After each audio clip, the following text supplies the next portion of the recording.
نحمده ونصلي على رسوله الكريم اما بعد فاعوذ باللہ من الشیطان الرجیم بسم اللہ الرحمن الرحیم۔ اب صلی اللہ تعالیٰ علیہ وسلم کا فرمان عالی شان ہے، جو بندہ مجھ پر 100 مرتبہ درود پاک پڑھتا ہے، اللہ پاک اس کی دونوں آنکھوں کے درمیان لکھ دیتا ہے کہ وہ بندہ جہنم اور نفاق سے بری ہے۔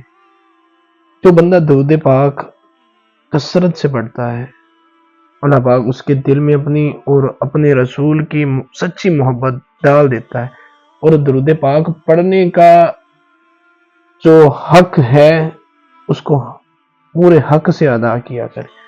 اور درود پاک ایسے ہی نہیں کسی کو دے دیا جاتا، یعنی اللہ پڑھنے کی توفیق بھی اس کو دیتا ہے جسے محبت فرماتا ہے، ورنہ یہ اتنا بڑا گفٹ ہے، پیارے گہرے کو تھوڑی ملتا ہے۔ کفار نہ پڑھ لیتے، اللہ نے اپنے خاص گنے چنے بندوں کو عطا فرمایا۔ آج کا واقعہ اسامہ بن زید، یہ کون تھا؟ یہ حضور کا نواسا تھا۔ طریق کا جواب ہے نہیں، کسی نصاری سردار کا بیٹا تھا، جواب نفی میں۔ کسی قریشی سردار کا بیٹا تھا، جواب نفی میں۔ کون ہے وہ؟ حضور کے منہ بولے بیٹے اور آزاد کرتا غلام حضرت زید بن حارثہ کا بیٹا حضرت اسامہ بن زید ہے۔ یہ کون سی شخصیت ہے؟ یہ کون سی بلند والا مرتبہ ہے؟ یہ کون سی ذی وقار ہے؟ ارے سنو، یہ وہ ہیں جو حضور سے بڑی محبت فرمایا کرتے تھے۔ اسامہ بن زید، یہ زید بن حارثہ کا بیٹا ہے۔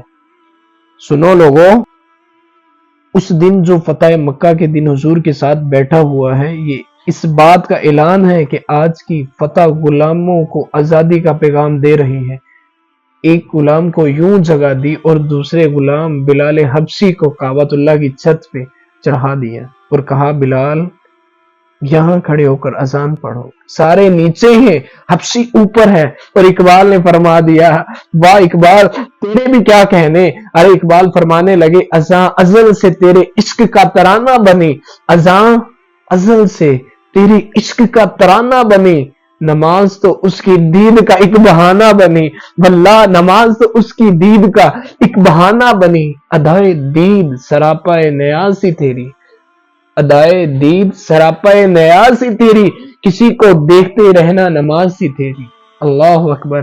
ارے اقبال نے کیا شعر پڑھ دیا، اقبال کی زبان جھومنے لگی۔ اور کیا خوب فرماتے ہیں، جب اذان دی جاتی ہے تو قبلہ کی طرف منہ کرتے ہیں، تو جب ایک شخص کھڑا ہی کعبۃ اللہ پر ہے تو اب کس طرف منہ کر کے؟ اب جب ایک شخص کعبہ کے سامنے کھڑا ہے تو کس طرف منہ کر کے حضور طواف کر رہے ہیں؟ بلال حبشی اذان بھی دیتے جا رہے ہیں، جدھر جدھر حضور جاتے ہیں ادھر ادھر گھومتے جا رہے ہیں۔ ارے دیکھو غلام کی محبت، جدھر جدھر حضور جا رہے ہیں ادھر ادھر بلال گھومتے چل دیے ہیں۔ اللہ اکبر۔ یہ ہے اسلام، یہ ہے نبی سے محبت۔ یہ تو غلاموں کی محبت ہوا کرتی ہے، تو یہ اسلام کا دیا ہوا فیضان ہے صاحب۔ آقا کا جوتا دھوپ سے اٹھا کر غلام چھاؤں میں رکھتا ہے، آقا کوڑے برساتا ہے کہ تو نے میرا جوتا میرے پوچھے بغیر کیوں اٹھایا؟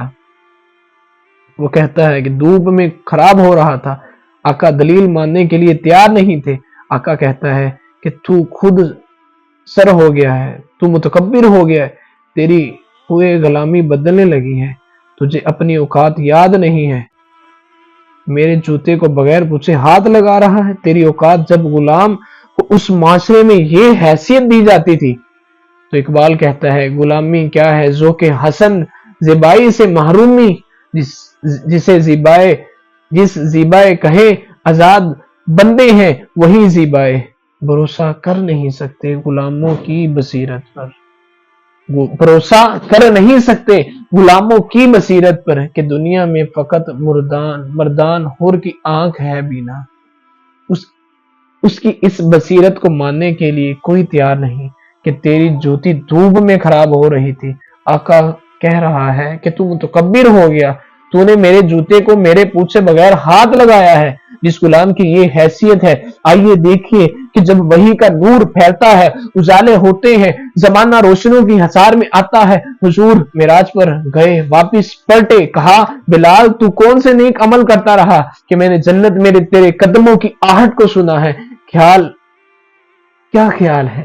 اس ایک جملے نے دور غلامی کی ساری تھکن اتار نہیں دی ہوگی؟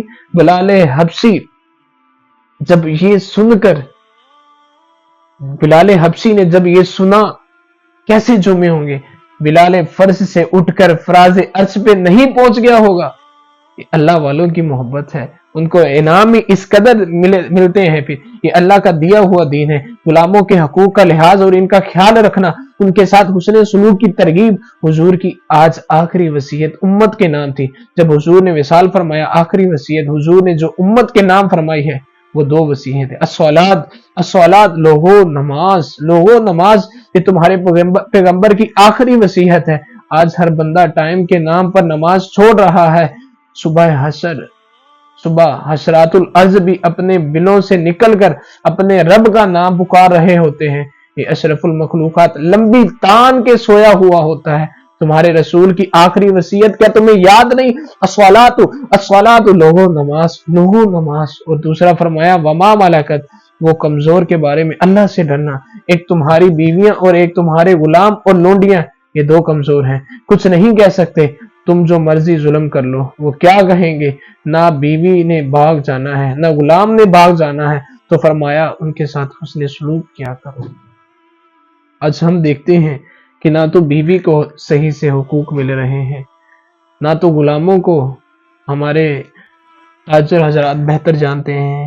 اگر کوئی انہوں نے ایک بندہ کام پہ رکھا ہے تو کیسے ان کے ساتھ سلوک کیا جاتا ہے۔ اب میں سب تاجروں کو غلط نہیں کہہ رہا، بعض اوقات ہوتے ہیں کہ ان سے بدسلوکی کی جاتی ہے، ان کو چھوٹے درجے کا سمجھا جاتا ہے۔ اللہ میرے نبی نے فرمایا میرے نزدیک کسی کو ترجیح نہیں ہے، نہ میں غلام کو آقا، نہ میں عربی کو اجمی پر دیتا ہوں، نہ کالے کو گورے پر دیتا ہوں۔ تو جب آقا نے ایک ڈیفرنس، ایک مقام ختم کر دیا، آقا نے فرمایا سب آپس میں برابر ہیں، سب مسلمان آپس میں بھائی بھائی ہیں، تو ہم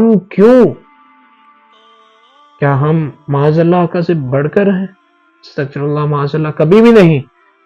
حضور کے فرمان پر لبیک ہیں، اور آقا کی محبت کو اپنے دل میں رچا لیں۔ آقا کی محبت ہمارے دل میں ہوگی تو سارا کچھ مکمل ہوگا۔ اللہ پاک ہمیں سچا عاشق رسول بن کر اپنی زندگی گزارنے کی توفیق عطا فرمائے۔ وآخر دعوانا الحمدللہ رب العالمین۔